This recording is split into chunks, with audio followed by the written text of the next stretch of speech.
praise God, tapos naman ang isang araw sa paghahanap buhay. Kanina umalis po tayo ng 6:45 ng umaga. Ngayon, umuwi na po tayo ng 11, 11:45 na. Nandito na po ako ngayon sa aking munting tahanan. Siya po yung aking panganay. Siya po yung nakapagtapos na sa kanyang pag-aaral. Ito po yung aking pangalawa. Incoming fourth year college na po. PSA. Ito po yung punso ko. Incoming second year college. Criminology. At siya po yung aking wife. And alam niyo po, hindi biro ang magpasada. Mainit, matraffic, minsan maduman. Pero bawat pag-ikot ng gulong, mukha ng mga anak ko ang nakikita ko. 3 silang lalaki. Sabi nila, mahirap daw palakihin ang 3 barako. Pero sabi ko,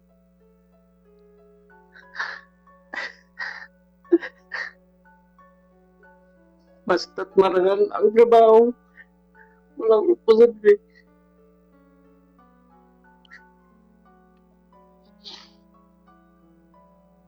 Ang bawat patak ng pawis ay puhunan para sa kinabukasan.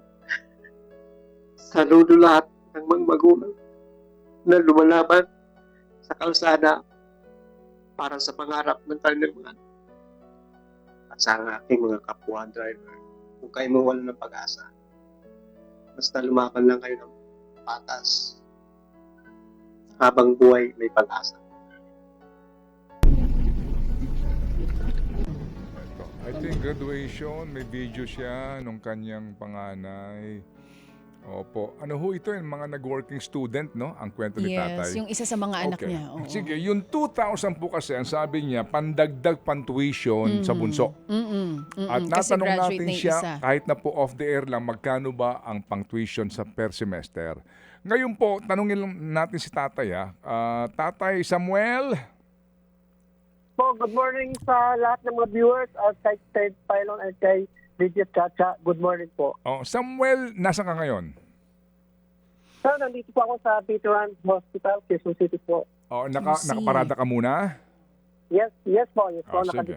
Nakaparada po ako dito. Okay, sige. Yung 2,000 natanggap mo na. Yes po. Salamat po. Salamat po sa mga happy anonymous. Okay. Magkano ang kailangan pang tuition ng bunso mong anak na kamo ay yun ang iyong pinupursige ngayon? Magkano bang kailangan mo? Actually, sir, pumunta po yung asawa ko sa school nung last Tuesday. Then, ang sabi nung accounting, sa accounting ng school nila, yung tuition fee is paid na daw po ng foundation. Mayroon na daw po nagbayad daw sa tuition fee. So ang pinapabayad na lang po sa amin ang miscellaneous fee at others po. Okay, so ang magandang balita, merong scholarship yung bunso mong anak. May foundation fee, may foundation lang po nagbayad. May nagbayad. At yan bang foundation ng school? Hindi ko lang po kasi asawa ko po ang Okay. Sige. transaction po sa school. Opo. Sige, kasi nga ngayon, ang pagtawag namin sa'yo, kasi meron nang gustong tumulong dito nga sa semester na ito ng iyong bunsong anak. Ano pangalan nito? Ivan Miles po. Okay, si Ivan. Sige, so yung 2,000 piso mo, hawak mo pa? Yes po. Kasi by May 4 pa po ang schedule ng mga mag-second year college po. Okay. Sige, ganito. So, kung meron kang 2,000 piso, mga magkanong kailangan mo para doon sa gamit ng bata? Libro, siguro, uniforme o anuman. Meron ka na bang figure? Kasi yung last semester, sir, ang libro niya is more or less na 2,000 yung libro. Okay. Ano pa? Miscellaneous. Yung miscellaneous, sir, nag-send na po kay Sir Steph 4,975 po. Yun lang po ang na-issue ng school nung pagpunta ng asawa ko. O sige, so 5,000 ang kailangan para sa miscellaneous. Ay, opo. Okay, yung 2,000 na hawak mo panlibro.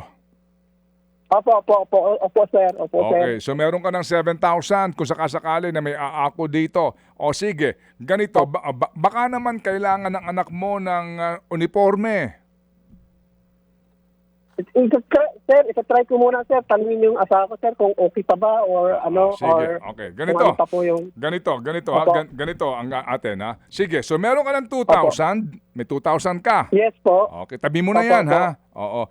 Yung Opo. 5,000 kasi yung 2,000 mo galing kay Happy, kaya yung 5,000 ay manggagaling ngayon dito kay Happy Daddy, kay Happy Man at Happy Dabawenyo. So meron tayong 7,000 na. Bubuuin natin to Opo. sa 10,000. So meron kaming ibibigay sa iyo na 8,000 pa para mabuo yung 10,000. Manggagaling ito kay Happy Anonymous para wala ka ng problemahin. May pang miscellaneous ka na, may panlibro ka na, may pang uniforme ka pa. Okay? Ay, praise God. Thank you, sir. Praise God. Hallelujah. Thank you po. Okay, sige. So klaro yan ha, tsa, no? Mga kapatid, para po dito ho sa ating 8,000, mag-aambag-ambagan si Happy Man, si Happy Daddy, Happy Dabawenyo, at si Happy Anonymous. Ayan, so tatay, para ang iyong boundary ngayon, ang iyong iuwi, pambili muna ng pagkain ng ganon, lalo pang sumigla itong mga barako mo. Pare-pareho ang gupit ha. Talagang gupit pulis, no ha? Salamat, sir. Salamat po. Salamat kay Lord. Salamat po Amen. sa mga Happy Anonymous po. Amen. Natutuwa kami sa iyo. Oo, kuya. Nakakatuwa Oo. ka. Salamat po. Tuloy lang sa...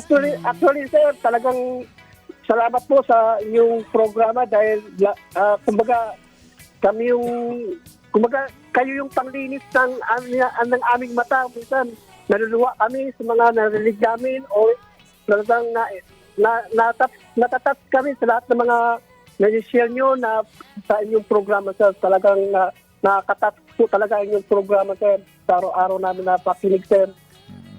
Salamat din sa iyo. Actually, Samuel, ikaw ang inspirasyon Amen. ng aming programa. Mga tulad mo. Yung mga pictures ng anak niya, no? Yes. Nakakatuwa na makita din na talagang... Ganun sa simpleng tahanan talaga. Araw-araw, nakikita mo yon. So, araw-araw ka nagsisipag para Tama. sa kanila. Yun ang pampasipag niya. Yun ang kanyang vitamin. So, Tatay Oo. Samuel, maraming salamat ngayong araw na Okay. ito. Ipapadala po namin ang 8,000 Dagdag na piso. 8,000. Okay, tatay, mag-iingat you. ikaw, ha? Maraming salamat po. Okay, thank you very much. Maraming salamat po. Salamat si you, Tatay Tatay. Samuel Alto ng Tandang Sora, Quezon City. 8,000 yan set, ha? Mag-aambag-ambagan. Nagbigay na po ng 2,000 si Happy K. Si Happy Daddy, magbibigay po ng 2,000. Si Happy Man, 2,000. At yung pong si Happy Dabawenyo po ay magdadagdag ng 2,000 piso. So tama, no? Plus 2,000 kay Happy Anonymous. Yan, para mabuo natin ng 8,000 pesos. Mga kapatid, para sa iba pang mga balita at impormasyon, sundan niyo po kami sa X, Instagram, Facebook at syempre sa TikTok, True Network PH. Mag-subscribe din po kayo ha sa aming YouTube channel, True Network. May website din po tayo, truenetwork.ph, at pwede nyo rin po kaming mapanood sa Channel 19 ng aming True FM TV. Lagi pa rin makinig sa radyo dito po sa 105.9 True FM dahil dito, laging true sa'yo, kapatid. Tayo sa totoo, tunay at tapat.